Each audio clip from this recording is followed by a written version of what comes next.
Hey guys, welcome back. We're now on video number 2 of chapter 10, and today we're going to focus on the growing economy and the cultural changes that are going to start to take place during the 1920s. So, good news for you, I'm not going to sing in this one. But as always, the joke of the day. So this one comes to you from Kate Steffen, and the joke is, what happens when two giraffes collide?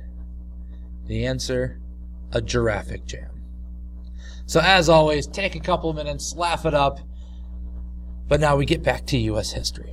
So the first thing we're going to talk about on this video is going to be a group of women known as the Modernists. And this is going to be basically the younger generation, the group of people that want to really see this change, and they're out there, they're having a good time, they're going to be living up life. But in reality, the 1920s is going to be kind of almost like a cultural war. And you know, you guys who have read The Great Gatsby or have seen the movie, you know, this is really going to be true about what that time period is going to be like. But the Modernists, they're the first group. They are the young people. They are the young generation. They don't really like the older generation telling them what to do, which is the second group we'll talk about next with the Traditionalists. But the Modernists, really, they're young people. They are excited about many, many new things. They're excited about new music. All right, so music starts to change. We'll talk about how that cultural change is going to take place with the Harlem Renaissance. They're excited about mobility. What I mean by mobility is you can actually go out and buy a car. Cars are cheap. You can go and see a silent movie. You can go dancing. You have style. I mean, look at this. The pictures of the females here. Really, before this time period, it would have been unimaginable for a female to show her legs in a picture, or to have a short hairstyle and to wear makeup and all these types of things. But Modernists, they are excited about the changing times. They're excited about the changing cultures, just like you guys. When something changes, when we get a new technology, we have to have it. And this new style, this new age of being a flapper is going to be almost looked at as being radical. Older generations, they forbid it. They don't want this to take place, but women and men, it's much more at the time where people are going out there having a good time. They're having fun. They're spending money, going to competitions, and I mean by that is sporting events. They're going out to Coney Island in New York City. They're going to amusement parks. Really, it's just a time where people are going to be spending more money, and you know, just like you guys. So that's going to be the first one, the Modernists. Now the second one, we have the Traditionalists, and this is going to be basically the exact opposite. The Modernists, the flappers, they are wearing makeup, they're going out, having a good time. Traditionalists, they are fearful, right? These are your parents. They are afraid that this new culture is going to corrupt America's youth. They are going to ruin society as a whole. Really, what their belief is that young people, they shouldn't be going out and having fun and spending money. They should be saving it. They should go back to the Bible. They should go back to God and traditional family values. And it's going to be a big clash between the two. Now, not in the sense of fighting and war and bloodshed and stuff like that, but in the sense of politics. Traditionalists and fundamentalists, they are going to be what we call more conservative. The Modernists, they're going to be a little bit more liberal. So when they go to kind of combat with each other in politics, who wins? Well, it's going to be the Traditionalists. And the reason is just like today, young people, they don't vote. So we'll real quick, we'll talk about Prohibition and the ending of selling and distributing and transporting alcohol. A lot of that was the Traditionalists. The Modernists, they enjoyed being able to go out to clubs and stuff like that and have alcohol. And Traditionalists, when it came to voting, they are going to win. So we kind of see a little bit of this cultural change that's going to be taking place between the two groups. Now a little bit more about the economy and some other cultural changes that are going to take place. So I already talked about how Modernists, they were willing and they wanted to go out and have a good time. Henry Ford, he is going to be the person behind this. And now Henry Ford, he is a very successful businessman, as we know today, the Ford company. But he's going to do a lot of kind of radical things. The first thing he's going to do is completely revolutionize the way that his factory runs. So he creates the assembly line, which I know is a term that most of us have heard. And you can kind of see on the image here, what's going to happen with this assembly line is you are just going to do one thing on the vehicle. As soon as you finish it, it goes on down the line.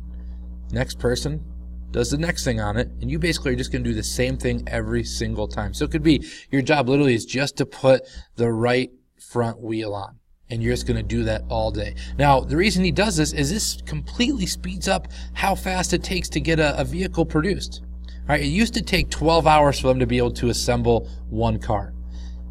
All right, it now goes down to one vehicle is being produced every 93 minutes. So we talk about technology and how important it is. Henry Ford is going to be at the forefront of this. And also to kind of help out with the economy and consumerism and stuff like that, he is reducing the prices of his cars. He is selling more of them and at a lower rate. By 1924, you can buy a brand new car for $295. He has the idea that if I lower the price, I will sell more volume. And he was absolutely right. So the Model T, they are selling at about half the price after the assembly line. He also is going to start to increase wages, which is great for people who want to work at the factory. You know, you want to work here, you're making more money. On top of that, he is reducing the time you work. Right? So imagine that, being told by your boss, hey, you're going to work less but make more money. That's unfathomable. No one is going to start to do that. But Henry Ford, he is just kind of crazy revolutionary, and he is going to start to do that kind of stuff. So cars are going to bring about more business, and this is really going to start to be this kind of trend at this time of people buying this Model T. And once they start to do it here, it's going to start to spread out everywhere. We get to a society of consumers. And really what that's going to refer to is credit is going to become used throughout the country. Now, talking about credit, you're getting a small loan. So if you have a credit card, you don't have to have that much money in the bank, which I'll tell you is a bad idea, just to go out and start swiping your credit card and paying the minimum balance, because you're going to pay a ton of money in interest. But before the 1920s, it was like almost shameful if you bought something on credit. And now in the 1920s, everyone is going out and buying stuff on credit.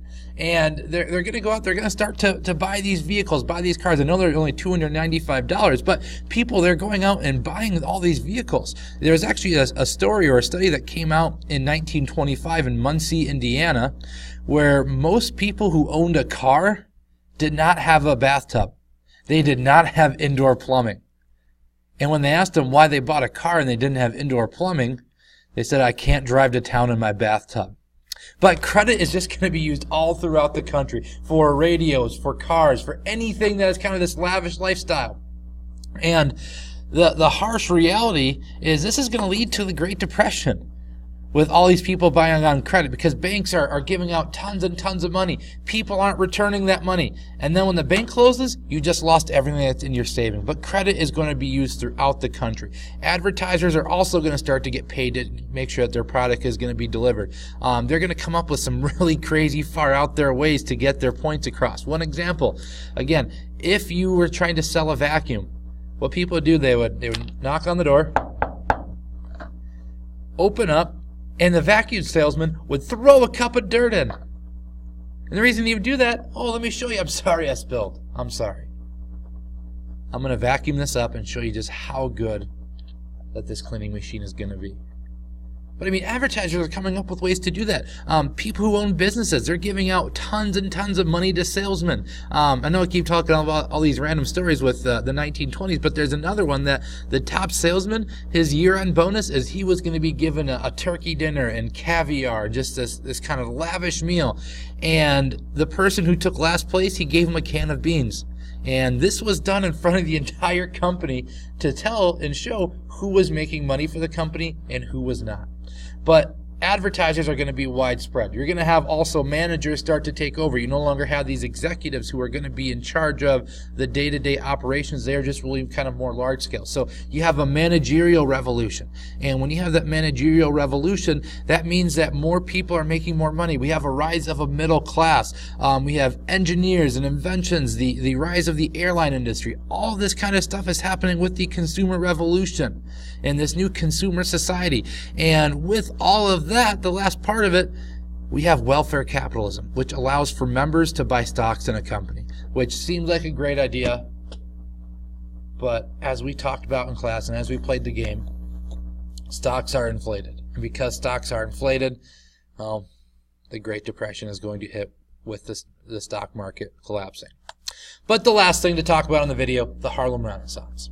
So really what this is going to refer to, the Renaissance, is almost used as a phrase to talk about a rebirth. And this rebirth is going to be inner city, and it's more in particularly, it's going to be in Harlem. So the 1920s experiences the birth of jazz music, and there's going to be several people I'll talk about on here that I'm sure you've heard of before. But before the 1920s, music was largely going to be church-based, and most people had never heard of music like jazz, which is more improvisation. Most of the music was going to be based off of church, and it was going to be very standard. This is what you're going to hear, and it's not really going to be a change. Now, when you have the Great Migration, and you have all these African Americans who were taking jobs in factories in the inner cities in the North during World War I, it's going to lead to this new renaissance and this improvisation, and really it's going to lead to a lot of people becoming very, very wealthy. And talking about some specific people in some specific areas, we have the first one here, the Cotton Club. Now this was going to be the most famous one. That's the picture. I'm trying to get to it here on the bottom left in Harlem. This is where Louis Armstrong and all these very influential African American musicians would come in and play music and become pretty much overnight sensations. It now was on the radio. It was spread throughout all the airways, and it's going to be a big part of the cultural change.